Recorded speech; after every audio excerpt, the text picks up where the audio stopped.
Deus te abençoe grandemente. Estamos nós aqui em mais um Papo Reto. Hoje o nosso objetivo é falar sobre os zelotes. E aí, será que eles perduram até os dias de hoje?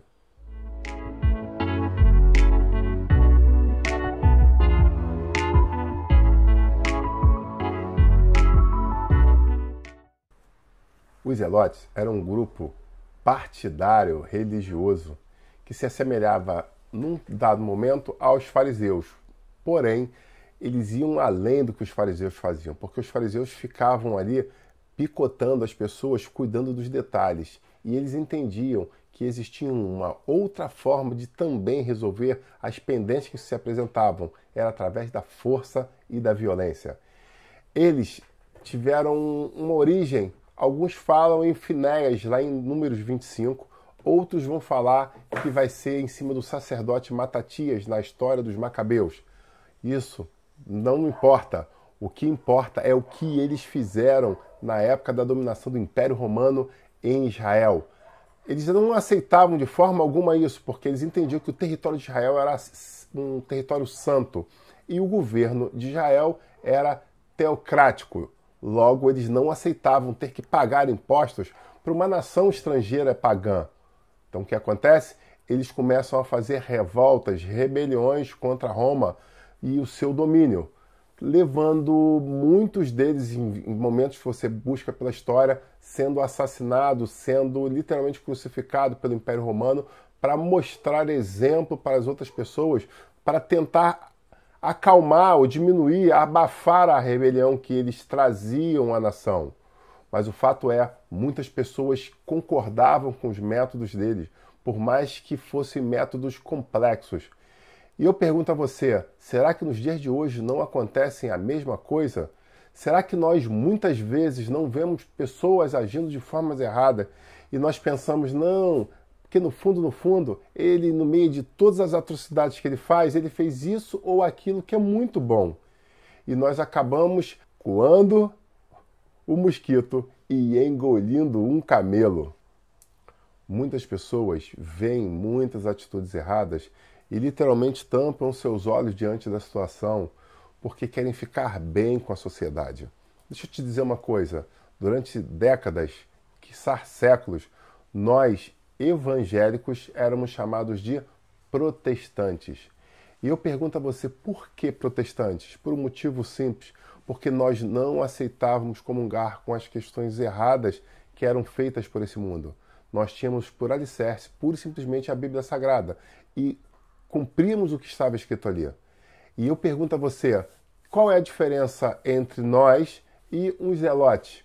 Onde, na verdade, nossa vontade é tratar as coisas com zelo, com respeito, conforme está previsto. Paulo se apresenta em alguns momentos na Bíblia Sagrada como sendo um zelote. Mas eu quero que você entenda bem isso. Nós temos sim aqueles que eram do partido político dos zelotes e eles queriam que as coisas acontecessem custe o que custar. E essa é a reflexão. Fazer as coisas da nossa vontade, com a nossa força, em cima dos nossos ideais, não representa exatamente o que a palavra quer dizer.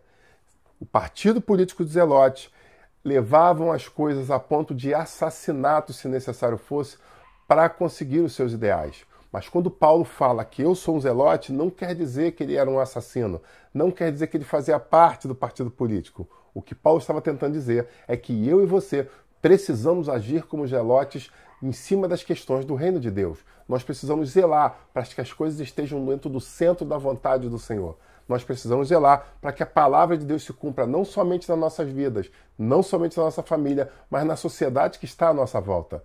Então, sim, quando nós refletimos sobre o que é ser zelote, nós precisamos ser zelotes, nós precisamos ser aqueles que zelam pela palavra, como verdadeiros protestantes. Os zelotes tiveram um papel tão marcante na sociedade israelita que no final de 67, 68 aproximadamente depois de Cristo, eles conseguiram conduzir a nação a uma revolta oficial contra Roma. E o que acontece? Culmina exatamente na profecia que Jesus havia dito, quando, olhando para aquele suntuoso templo, os seus discípulos falavam das maravilhas, da beleza do templo de Herodes, e Jesus falou: Eis que eu te digo que esse templo não ficará pedra sobre pedra. A palavra de Jesus se cumpriu. O Império Romano destruiu não somente o templo, como destruiu Jerusalém e fez com que se findasse a nação, fazendo com que houvesse literalmente uma dispersão, uma diáspora da nação, exatamente por conta da revolta que os macabeus fizeram, levando a muitas e muitas mortes em Israel naquela época e o fim dela como nação por muitos séculos. Sabe, eu quero te convidar a refletir sobre isso. Muitas vezes nós temos verdadeiros ideais muito bons na nossa concepção, mas nós precisamos entender se isso realmente é a vontade de Deus para a nossa vida e para aquilo que está no nosso entorno. Nós precisamos ser protestantes, nós precisamos ser zelotes, mas nós precisamos nos mover na direção do que o Espírito de Deus nos diz. Nós precisamos nos mover em cima do que a palavra de Deus nos ensina. Então eu te chamo a tomar cuidado para que você não possa ser um extremista. Não faça coisas a qualquer custo, porque era exatamente isso que eles faziam. Eles entendiam que se fosse para obedecer à lei, se fosse para manter a nação, poderia fazer qualquer coisa a qualquer custo. E eu convido você a tomar muito cuidado, porque muitas vezes nós olhamos isso na nossa sociedade atual. As pessoas negociando coisas, negociando o certo com o incerto, o justo com o injusto, para o quê? Para alcançar os seus objetivos. Muitas pessoas aceitam corrupção, aceitam pecado, mortes e etc. Tudo para quê? Para que ela possa se manter em paz. E eu pergunto a você, foi para isso que o Senhor te chamou? Foi para essa postura que o Senhor te convidou a fazer parte desse exército? Ou para você combater um bom combate em nome de Cristo Jesus? Um combate de amor, mas um combate de posicionamento. Muitas pessoas mesmo, hoje têm confundindo duas palavras muito interessantes. E essas palavras são a palavra profano e a palavra santo. A palavra profano, quando nós entramos no latim, nós vemos que se referia exatamente àquele que está à frente do templo, mas não entra. Você está entendendo esse mistério? As questões profanas estão à frente do templo. Elas podem estar até perto do templo, mas elas não entram no templo. Então nós precisamos andar em meio às coisas santas e não às profanas.